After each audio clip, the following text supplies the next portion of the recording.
Terima kasih Anda masih bersama kami di Sindo Today bersama Senata Arman dan Yasmin Atania. Pemirsa, ribuan guru madrasah yang tergabung dalam Persatuan Guru Seluruh Indonesia berunjuk rasa di kawasan Patung Kuda pada Kamis kemarin.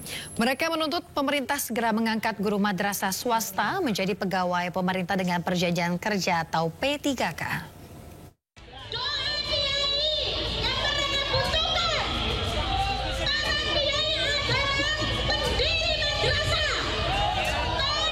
Ribuan guru madrasah yang tergabung dalam Persatuan Guru Seluruh Indonesia menggelar unjuk rasa di kawasan Patung Kuda, Jalan Merdeka Selatan, Gambir, Jakarta Pusat. Tinggal satu langkah lagi. Dengan membawa berbagai atribut dan spanduk, massa berorasi meminta Presiden Prabowo untuk mensejahterakan guru madrasah.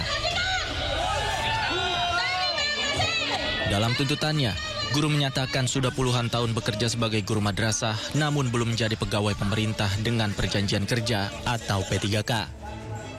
Hampir 1 juta lebih guru madrasah di seluruh Indonesia masih berstatus kerja kontrak. Aksi yang dijaga ketat aparat kepolisian Polres Jakarta Pusat ini akhirnya membubarkan diri setelah beberapa perwakilan mereka diterima oleh staf kepresidenan. Dan satu tuntutan utama hari ini ingin ketemu dengan Pak Presiden, tetapi beliau tidak hadir. Tuntutannya cuma satu, kita ingin guru-guru madrasah swasta yang sudah mengabdi puluhan tahun di negeri ini itu bisa diangkat di P3K-kan. Jadi ketika sekolah-sekolah swasta di Indonesia, sekolah-sekolah negeri di P3K-kan yang honorer, maka guru madrasah swasta mestinya juga punya hak yang sama dan bisa diangkat melalui afirmasi P3K. Aksi ribuan guru ini membuat Jalan Medan Merdeka Selatan, baik dari arah stasiun Gambir menuju Jalan MH Tamrin maupun sebaliknya, mengalami kemacetan. Dari Jakarta, Muhammad Revisandi, iNews melaporkan. Sementara guru madrasah di Kabupaten Bogor berunjuk rasa menuntut pengakuan dan juga kesetaraan dengan guru negeri. Mereka mengaku hanya menerima gaji 500 hingga 700 ribu rupiah per bulannya, jauh di bawah upah minimum daerah.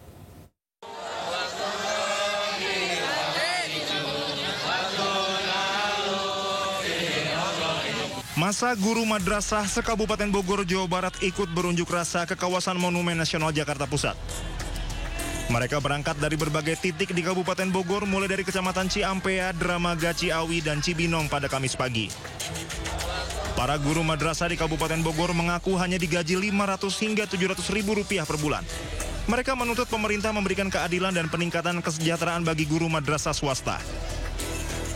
Tuntutannya adanya kesamaan antara guru-guru yang ada di negeri dan ada di yang swasta.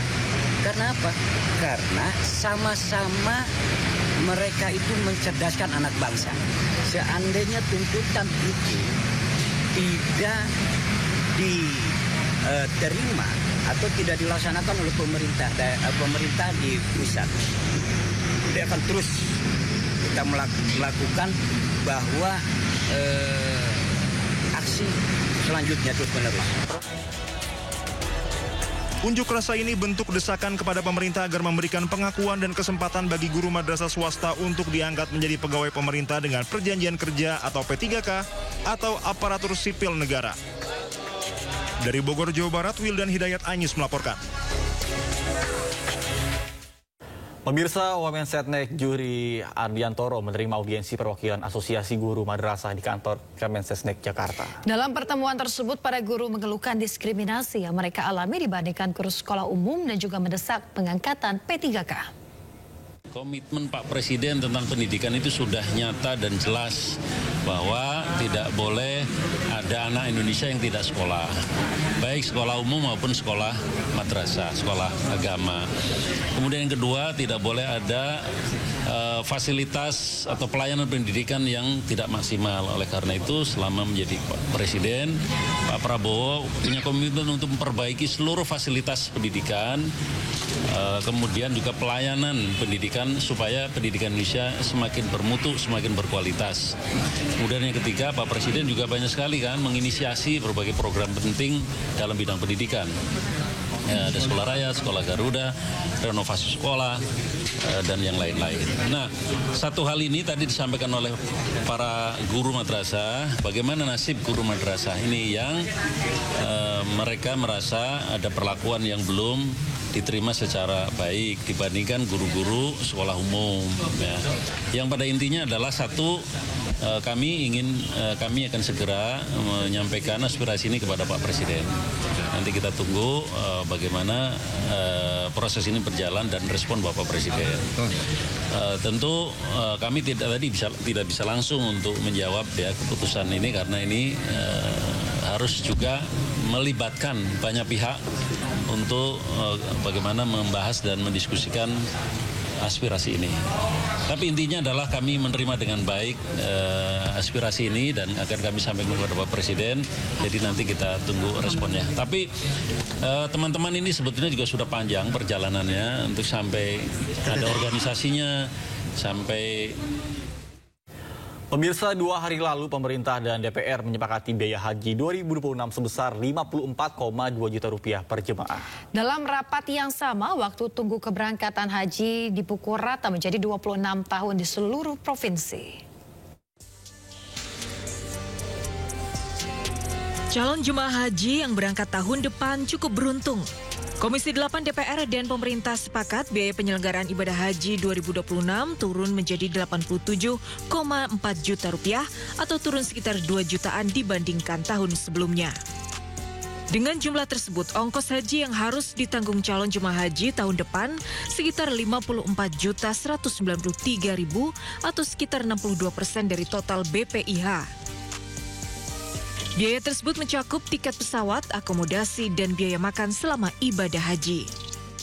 Besaran rata-rata BPIH tahun 1447 Hijriah 2026 Masehi per jamaah reguler sebesar 87.409.365,45 rupiah. Meski ongkos haji turun, calon jemaah haji berharap kualitas layanan jemaah terus meningkat, bukan malah turun alias seadanya. Tak hanya soal ongkos haji, DPR dan pemerintah juga memutuskan waktu tunggu haji bakal dipukul rata 26 tahun untuk seluruh provinsi. Ketentuan ini berbeda dari sebelumnya, di mana perhitungan waktu tunggu berdasarkan proporsi daftar tunggu kuota haji di tiap provinsi. Dengan ketentuan lama itu, waktu tunggu haji di beberapa daerah bisa mencapai 40 tahun. Wakil Menteri Haji Dhanil Ahzar mengatakan kebijakan baru ini akan diterapkan selama 3 tahun untuk memberi kepastian terhadap perencanaan dan anggaran penyelenggaraan haji. Tim Liputan iNews melaporkan. Bersih mengalir, kehidupan terus lahir. Perpustakaan membuka gerbang mimpi jadi kenyataan. Tiang-tiang pun berdiri, jadi rumah untuk pulang. Ikut serta jadikan nyata. MNC Peduli, berdampak bersama. Sumber dari berbagai sumber berita aktual. Sumber informasi, sumber inspirasi. Dari acara deklarasi ini bisa berbagi lugas, tegas, dan berkelas. Hasil gelar perkara. Semuanya lengkap di sini. Sindo News TV, Beyond Headlines. Program berita teraktual prime time Anda. Presiden Republik Indonesia tiba di Brussel, Belgia. Dugaan korupsi kuota haji. 1.000 rekening penerima bansos terindikasi judi online. Menggali banyak peristiwa dari beragam lokasi. Muhammad Riza Khalid jadi salah satu tersangka. Olah tempat kejadian perkara kasus tewasnya diplomat. Dapatkan informasi penting di Sindo Prime setiap Senin sampai Jumat jam 7 malam di Sindo News TV. Daru itu meninggal bukan karena bunuh diri. Ternyata banyak SPPG baru itu ingin mengejar jumlah pelayanan yang besar.